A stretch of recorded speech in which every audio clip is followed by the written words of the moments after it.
Hi, I'm Nancy. The story I will share with you today is Joey's Luck by John Escott. Joey Kerrigan is a young Irishman who arrives in London in 1912 believing he is lucky. He starts stealing to survive, overhears about money hidden in a shop, breaks in to steal it, accidentally causes a fire, and uses the money to buy a ticket on the Titanic for a fresh start in America. But his luck may be running out. Let's start the story right away. Joey Kerrigan arrived in London in January 1912. He did not have a place to stay.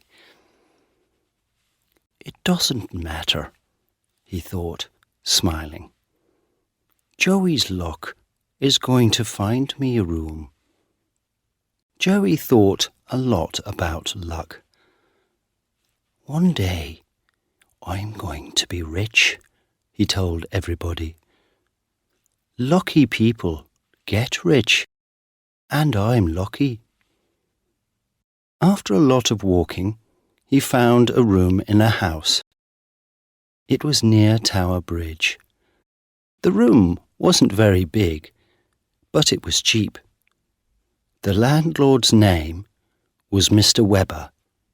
He looked Joey up and down. "What's your name?" he said. "Where are you from?" Joe Smith, Joe said. "I'm from Ireland."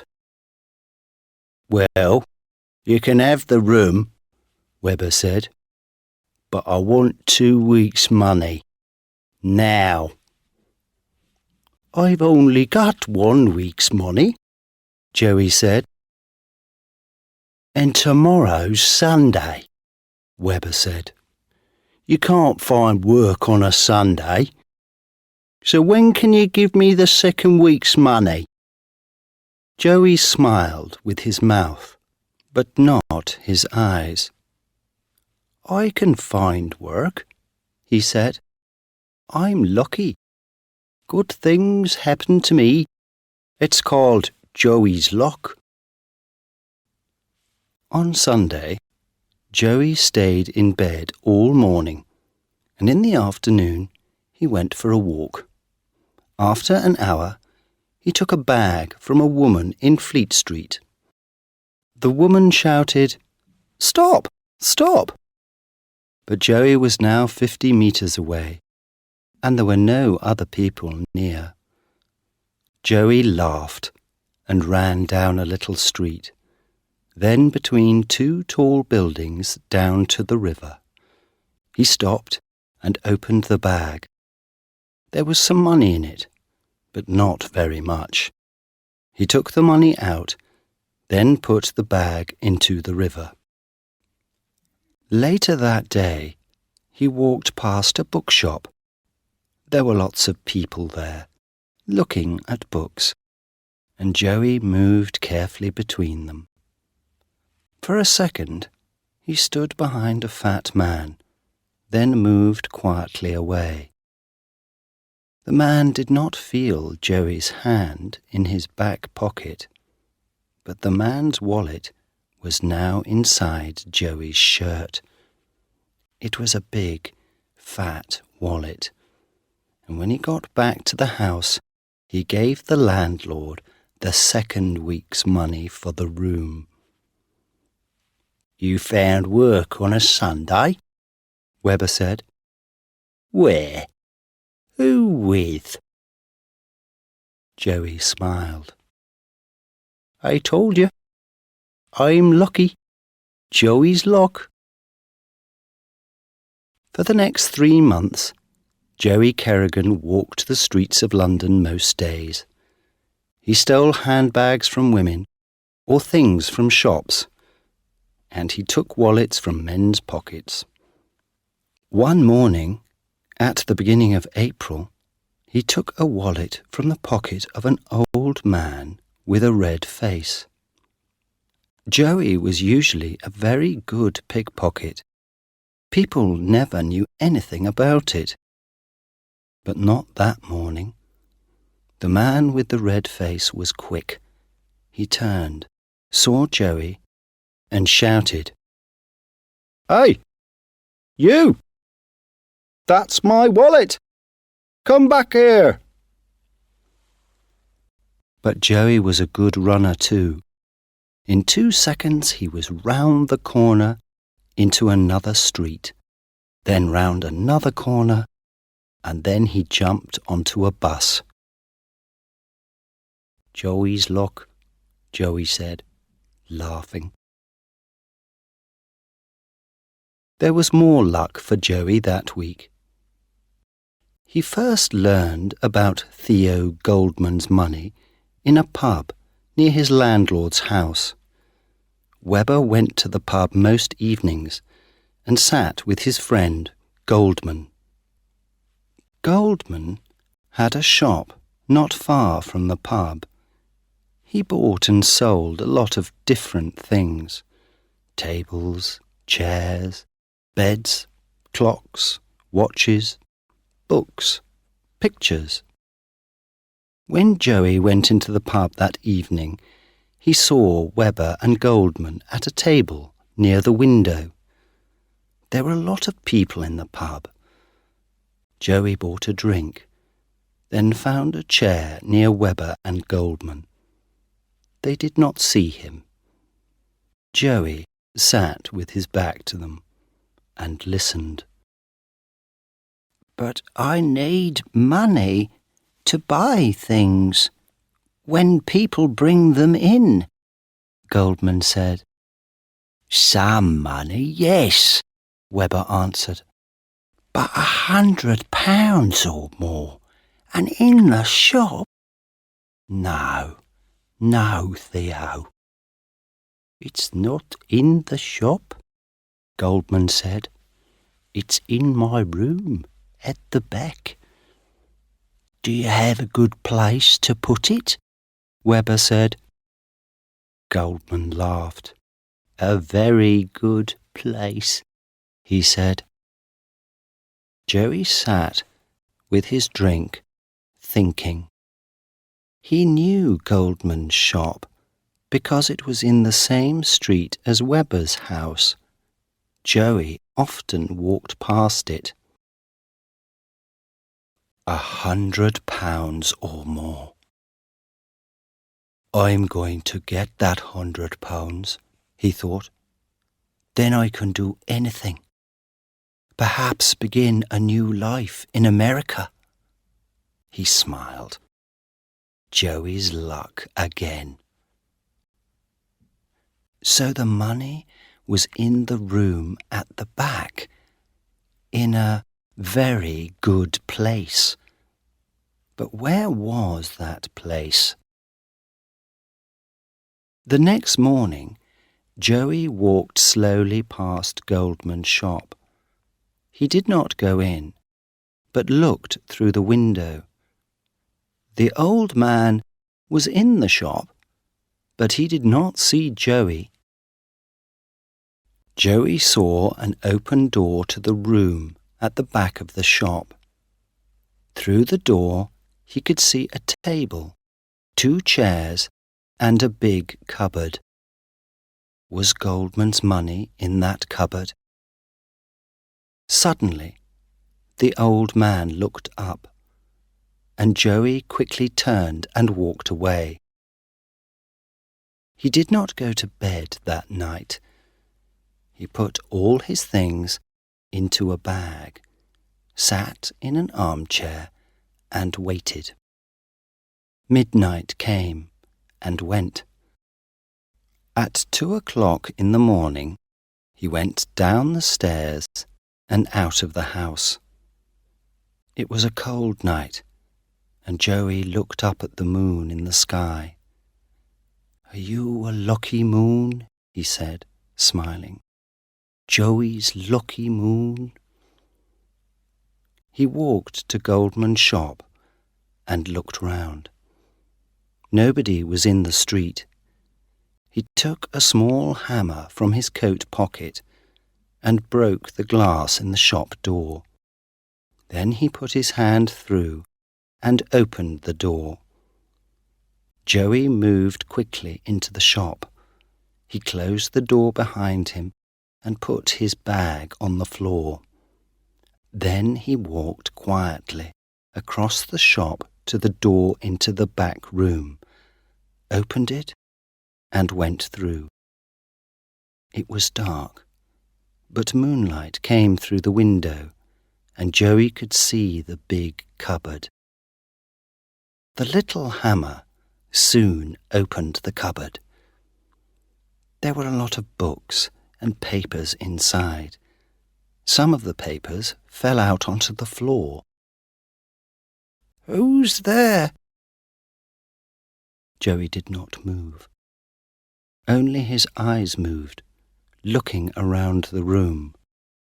Then a door at the back of the room opened, and Theo Goldman came in with an oil lamp. He saw Joey. "What?" he began. Joey jumped across the room, grabbed the old man's arm, and pulled it up behind his back. Then he held the hammer in front of Goldman's face. "Where's the money?" he said. "Tell me." "Money?" Goldman said.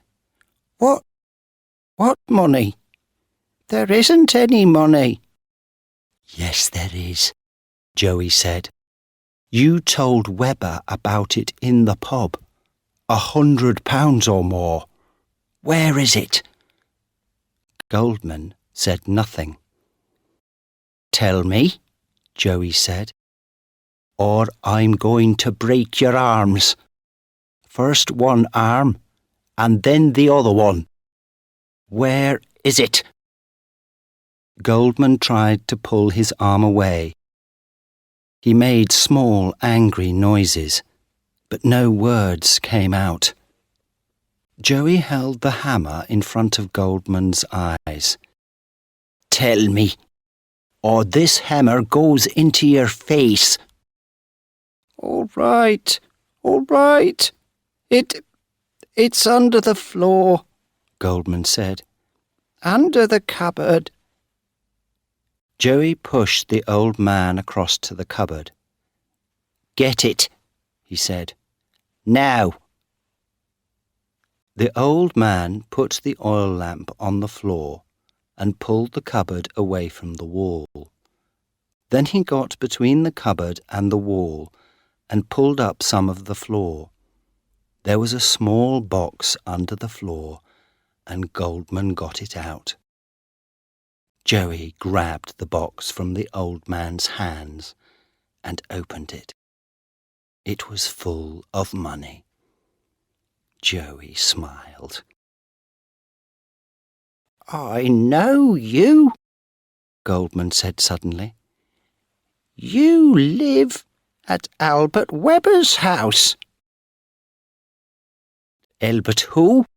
said Joey. "Don't know him." He began to take the money out of the box and push it into the pockets of his coat. "Yes, you do. You live in his house," Goldman said. "Albert told me about you. You're—" "Be quiet," Joey said. "All right.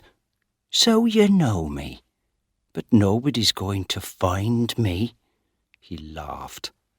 "I can get a long way away with this money." All the money from Goldman's box was now in Joey's pockets. He gave Goldman a little push. "Now, get back in your bedroom and stay there." He pushed him again. "Go on, get moving." The old man began to walk across the room with the oil lamp. Suddenly, he turned and hit Joey on the head with the lamp. "Ah!" cried Joey. The lamp broke and fell on the floor, next to the papers from the cupboard. The oil from the lamp ran across the floor, carrying the flames to the papers. Goldman tried to run into the shop, but Joey jumped on him, and the two of them fell to the floor. The old man's head hit the wall. After that, he did not move. Joey heard the noise of the flames before he saw them. He looked behind him. The flames were big and were already halfway up the legs of a table. Joey jumped to his feet and ran through the shop. He found his bag by the front door, went out into the street, and began to run again. At the end of the street, he stopped and looked back. There were now flames in the shop window, and black smoke came from the shop door. He thought about the old man on the floor in the back room, but only for a second. Then he turned and ran again. 2 days later, on Wednesday the 10th of April, 1912, Joey was in Southampton with thousands of other people. They came to see the new ship there, the biggest and fastest ship in the world. It was the day of its first voyage across the Atlantic to New York, carrying more than 2,000 people. Some of the people in Southampton that day were the ship's passengers. Some of them just came to look at the wonderful new ship.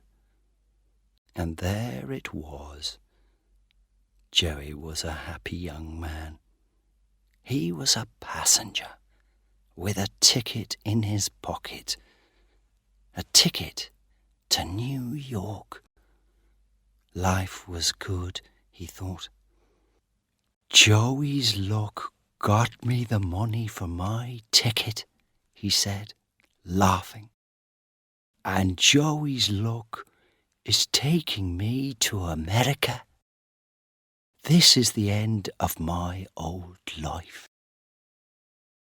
And he walked onto the Titanic.